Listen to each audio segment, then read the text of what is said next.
बोलो श्री सद्गुरुदेव भगवान की जय।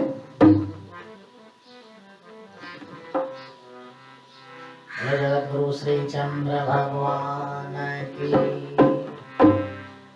मिले सचो आराम थो तुझे मंदिर मां। मिले सचो आराम थो तुझे मंदिर मां। तुझे दर मां तुझे मंदिर मां। मिले सचो आराम थो तुझे मंदिर मां। मिले सचो आराम थो तुझे मंदिर मां। तुझे दर मां तुझे करने का सेवा ये निष्काम। करने का सेवा तने के प्राप्त थी तो राम। तने के प्राप्त थी तो पाए सो आत्म ज्ञान तो। पाए सो आत्म ज्ञान तो पंहिंजे अंदर मां। पाए सो आत्म ज्ञान तो पंहिंजे अंदर मां। मन मंदर मां पंहिंजे अंदर मां। मिले सचो आराम तो तुझे मंदिर मां। मिले सचो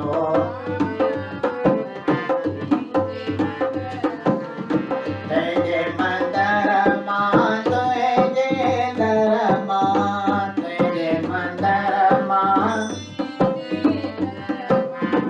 मिले सचो आराम तो तुझे मंदिर मां। मिले सचो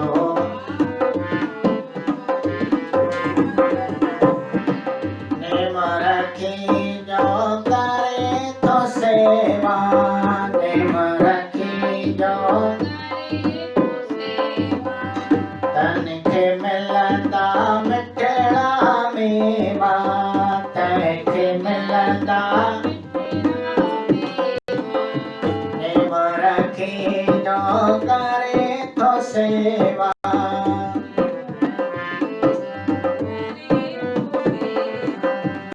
तनखे मिलंदा मिठड़ा मेवा। तनखे मिलंदा मिले तंहिंखे सन्मान थो पंहिंजे घर मां। मिले तंहिंखे सन्मान थो पंहिंजे घर मां। पंहिंजे शहर मां। पंहिंजे घर मां। पंहिंजे शहर मां। पंहिंजे शहर मिले सचो आराम तो पंहिंजे अंदर मां। मिले सचो पंहिंजे दर मां। तुझे मंदिर मां। तुझे सेवा सां सुख मिलंदो आहे। सेवा सां सुख वेंदो अजायो कंहिंजो नाहे। वेंदो अजायो कंहिंजो। सेवा सां सुख मिलंदो आहे। सेवा वेंदो अजायो कंहिंजो नाहे।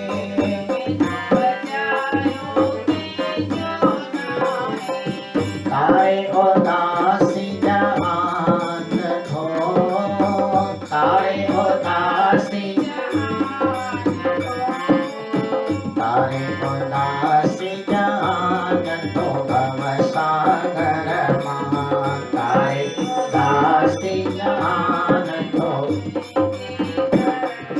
भव सागर मां जोड़ चकर मां भव सागर मां जोड़ मिले सचो आराम थो तुंहिंजे मंदर मां मिले सचो आराम थो तुंहिंजे मंदर मां तुंहिंजे दर मां तुंहिंजे मंदर मां मिले सचो आराम थो तुंहिंजे मंदर मां मिले सचो आराम थो तुंहिंजे दर मां तुंहिंजे मंदर मां